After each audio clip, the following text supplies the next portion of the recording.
تیسری بحث ہے فتویٰ دینے کے ذرائع. فتویٰ آپ کس طرح سے دیں گے؟ تو فتویٰ دینے کے 4 ذرائع ہیں. فتویٰ دینے کے کیا ہے؟ 4 ذرائع ہیں. قول، فعل، تحریر، اشارہ. یہ 4 ذرائع ہیں.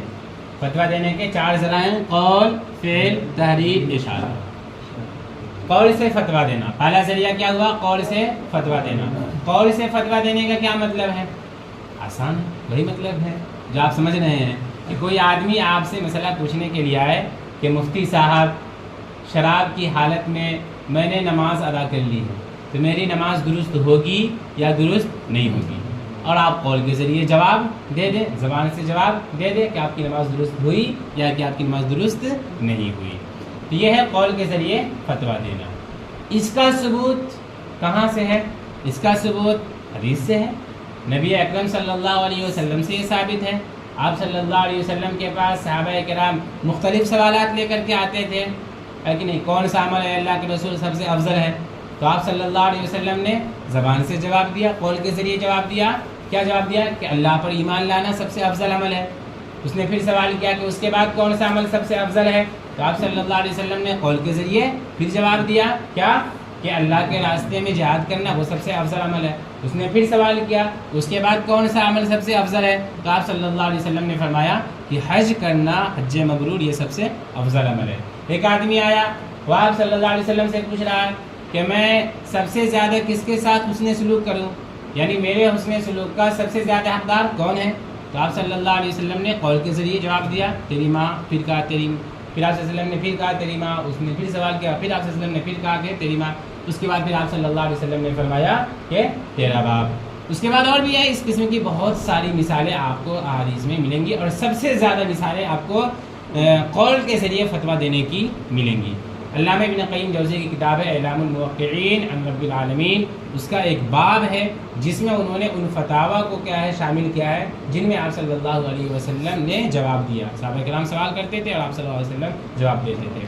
اور اردو میں بھی کیا کتاب آئی ہے؟ صحابہ کرام کے سوالات، رسول اکرم صلی اللہ علیہ وسلم کے جوابات. اور پھر اس کے برعکس بھی کتاب آئی ہے اردو میں، رسول اکرم صلی اللہ علیہ وسلم کے سوالات اور صحابہ کرام کے جوابات، یہ بھی کتاب ہے. اور فتاویٰ محمدی، فتاویٰ رسول اللہ، یہ سب کتابیں ہیں. تو ان میں آپ کو ایسے بہت سے فتاویٰ ملیں گے، بلکہ بیشتر فتاویٰ ایسے ہی ملیں گے جن میں آپ صلی اللہ علیہ وسلم نے قول کے ذریعے سائل کی رہنمائی کی ہے. قول کے ذریعے جو فتویٰ دیتے ہیں اس کی خصوصیت یہ ہے کہ جو مستفتی ہے اس کو اس کا جواب فوراً مل گیا، اسے انتظار کی زحمت نہیں اٹھانی پڑتی ہے. وہ آدمی آیا، جلدی سے آپ سے مسئلہ پوچھا، آپ نے جلدی سے اس کو جواب دے دیا. آپ کے لیے بھی آسانی اور اس کے لیے بھی آسانی. تو اس میں کیا ہے، مستفتی کو انتظار کی زحمت نہیں اٹھانی پڑتی ہے. تو یہ قول کے ذریعے فتویٰ دینے کی یہ خصوصیت. دوسرا ذریعہ ہے فعل کے ذریعے فتویٰ دینا. آپ سے کوئی آدمی وضو کا طریقہ پوچھنے کے لیے آئے کہ مفتی صاحب وضو کا کیا طریقہ ہے مجھے بتائیے، اور آپ اس کے سامنے وضو کر کے اس کو بتلا دیں کہ وضو کا طریقہ یہ ہے. تو یہ کیا ہے، یہ فعل کے ذریعے فتویٰ دینا ہے کہ سائل کو آپ زبانی جواب نہ دیں بلکہ عمل کر کے اس کو دکھا دیں کہ تمہارا جواب یہ ہے. کوئی آدمی نماز کا طریقہ پوچھے، آپ اس کے سامنے نماز پڑھ کر کے دکھا دیں کہ بھائی نماز کا طریقہ یہ ہے. کوئی آدمی آپ سے نکاح کے بارے میں پوچھے کہ نکاح کسے کہتے ہیں، اس کا طریقہ کیا ہے، آپ اس کے سامنے نکاح کر کے بتا دیں. یہ کیا ہے، فعل کے ذریعے فتویٰ دینا ہے. آپ صلی اللہ علیہ وسلم سے بھی فعل کے ذریعے فتویٰ دینے کا ثبوت ملتا ہے. وہ کیسے؟ وہ ایسے کہ آپ صلی اللہ علیہ وسلم سے ایک آدمی آیا اور یہ پوچھا کہ مجھے نماز کا وقت بتائیے، یہ جو فرض نمازیں ہیں ان کے اوقات کیا ہیں مجھے بتائیے. تو آپ صلی اللہ علیہ وسلم اس صحابی کو 2 دنوں تک اپنے پاس رکھے، اور پہلے دن آپ صلی اللہ علیہ وسلم نماز کو شروع وقت میں پڑھے، دوسرے دن آپ صلی اللہ علیہ وسلم نماز کو اخیر وقت میں پڑھے.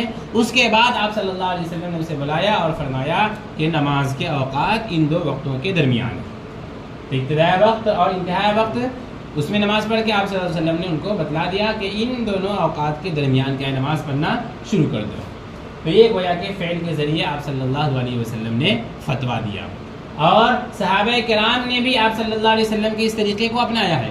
حضرت عبداللہ بن زید ان سے کسی نے وضو کا طریقہ پوچھا تو حضرت عبداللہ بن زید نے پانی منگوا کر کے اس کے سامنے وضو کیا اور بتا دیا کہ وضو کا طریقہ یہ ہے۔ اسی طریقے سے حضرت عثمان بن عفان رضی اللہ تعالیٰ عنہ نے ایک مرتبہ وضو کیا اور لوگوں سے کہا ہاکذا رأیت رسول اللہ صلی اللہ علیہ وسلم یتوضأ، آپ صلی اللہ علیہ وسلم اسی طریقے سے وضو کرتے تھے۔ تو فعل کے ذریعے بھی کیا ہے، آپ فتویٰ دے سکتے ہیں۔ اس طریقے کی خصوصیت یہ ہے کہ جب آپ اس طریقے سے فتویٰ دیں گے تو جو سائل آپ کا کم فہم ہوگا، کم سمجھنے والا ہوگا، غبی ہوگا، اسے بھی بات اچھی طرح سے ذہن نشی ہو جائے گی۔ کیوں؟ جانتے ہی ہیں کہ جو آدمی اپنے سر کی آنکھوں سے کسی چیز کو دیکھتا ہے تو وہ جلدی سے اس چیز کو نہیں بھولتا ہے، اس لیے کہ پریکٹیکل اس کو دیکھ لیا ہے کہ نہیں۔ تو فعلاً اگر کوئی بھی آدمی کسی کو کوئی کام کرتے ہوئے دیکھتا ہے تو اس کو نہیں بھولتا ہے، لیکن اگر کسی کو کوئی بات کہتے ہوئے اگر سن لیتا ہے تو وہ اس کو بھول جاتا ہے، اپنے ذہن میں اس کو محفوظ نہیں رکھ پاتا ہے۔ تو فعل کے ذریعے بھی کیا فتویٰ دینا چاہیے، اور اس کا ثبوت آپ صلی اللہ علیہ وسلم کی حدیث میں بھی ہے، آپ صلی اللہ علیہ وسلم سے ہی اس کا ثبوت ہے۔ تیسرا ذریعہ ہے تحریر کے ذریعے فتویٰ دینا۔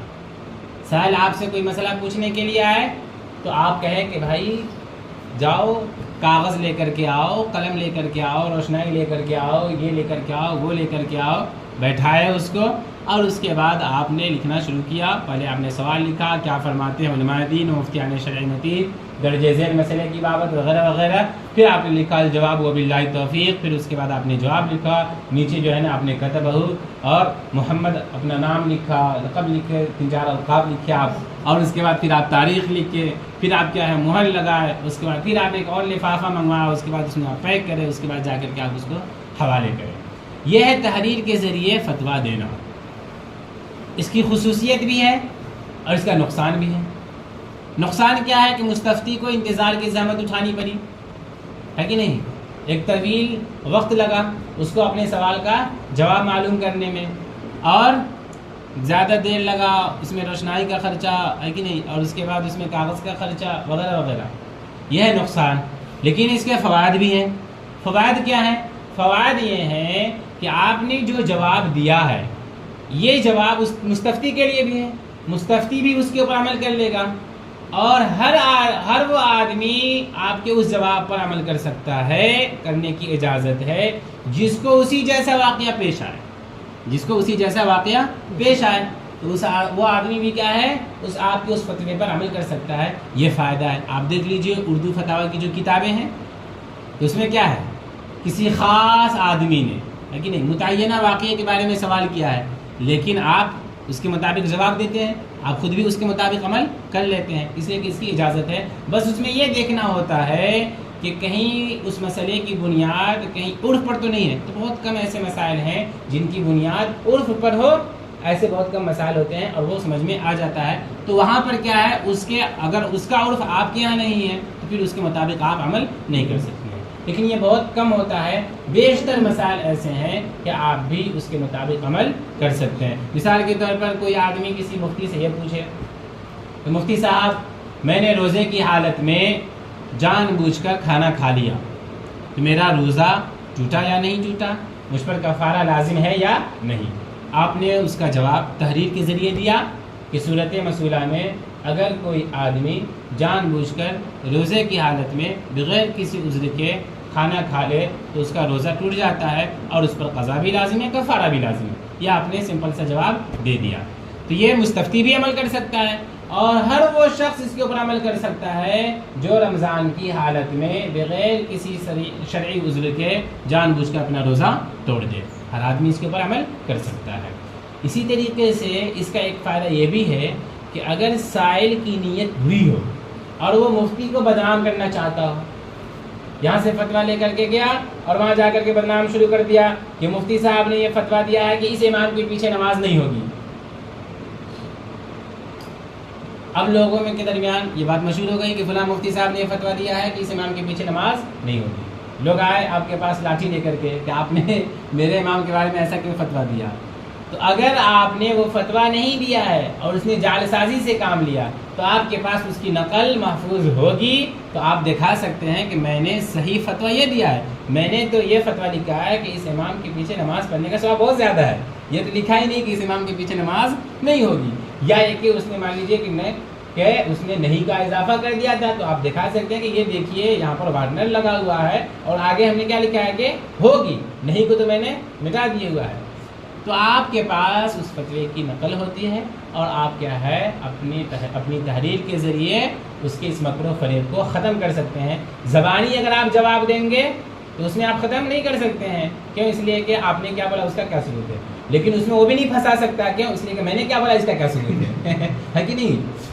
تو خیر، تو اس کے نقصان بھی ہیں اور اس کا فائدہ بھی ہے۔ آج کل اس کا فائدہ بہت زیادہ ہے اور تقریباً سارے حضرات کیا ہے، تحریر کے ذریعے فتویٰ دیتے ہیں، بس تحریر کی شکل بدل گئی ہے۔ وہ لوگ قلم کے ذریعے لکھتے تھے اور ہم لوگ موبائل میں ٹائپ کر کے کیا فتویٰ دیتے ہیں، بس یہ شکل کیا ہے، بدل گئی ہے۔ جس بات سمجھ میں آئی؟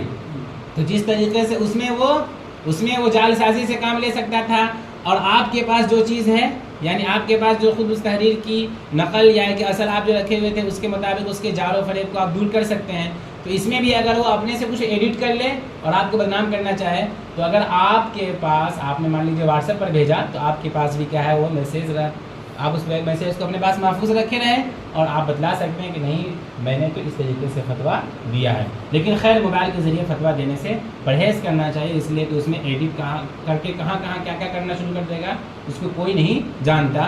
تو اگر آپ موبائل کے ذریعے بھی اگر آپ کسی کو فتویٰ بھیجتے ہیں تو پہلے آپ اس کو لکھ لیں اور اس کے بعد اس میں مہر وغیرہ لگا کر کے اس کی تصویر لیں اور تصویر کیا ہے، بھیجیں، تو اس میں کیا ہے، جعل سازی کا امکان کم ہوتا ہے۔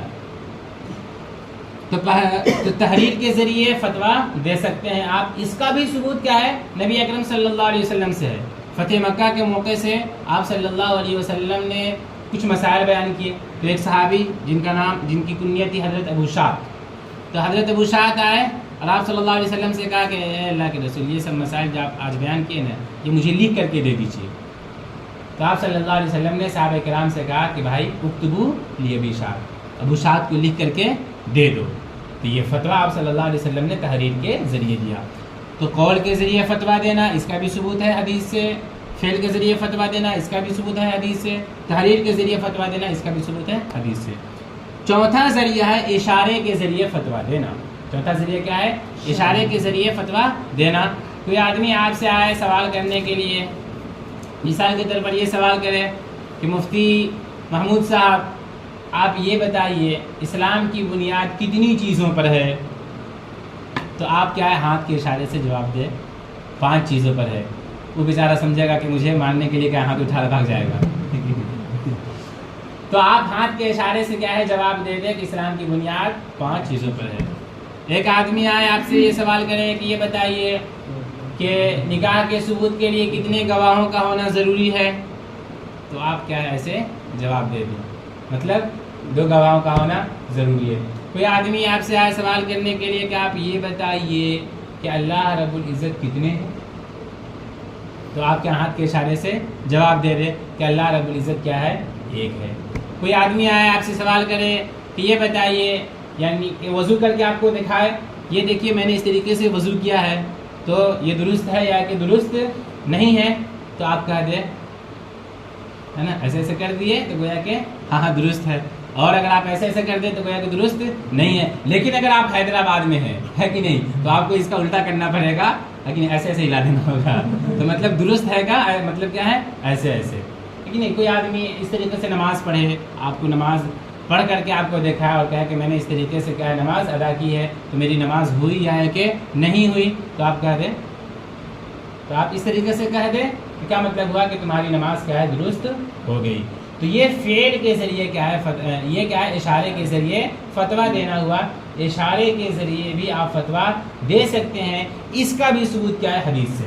اس کا بھی ثبوت کیا ہے، حدیث سے ہے۔ حدیث میں ہے کہ آپ صلی اللہ علیہ وسلم سے صحابہ کرام میں سے بعض صحابہ نے حج کے موقع سے سوال کیا کہ اللہ کے رسول، میں نے رمی سے پہلے ذبح کر لیا ہے۔ کسی نے سوال کیا کہ میں نے کیا ہے، ذبح سے پہلے حل کر لیا ہے۔ اس قسم کے بہت سارے کیا ہے سوالات آپ صلی اللہ علیہ وسلم کے سامنے ہوئے، تو آپ صلی اللہ علیہ وسلم نے اس موقع سے کیا فرمایا، ایسے فرمایا، اور اسی کو کیا ہے صحابہ کرام نے اس طریقے سے بیان کیا ہے کہ آپ صلی اللہ علیہ وسلم نے یہ کہا افعل ولا حرج، تو آپ صلی اللہ علیہ وسلم نے سر کے اشارے سے کیا ہے جواب دیا، یعنی جو بھی تم نے کیا ہے تمہارا یہ عمل ہو گیا اور تمہارے اوپر کیا ہے جنایت لازم نہیں ہے۔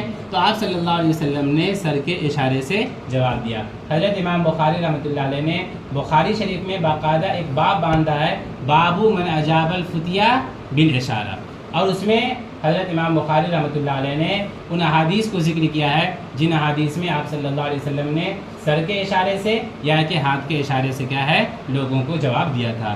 تو فتویٰ دینے کے 4 ذرائع ہیں، قول، فعل، تحریر، اشارہ، اور ان چاروں ذرائع کا کیا ہے ثبوت حدیث سے ہے۔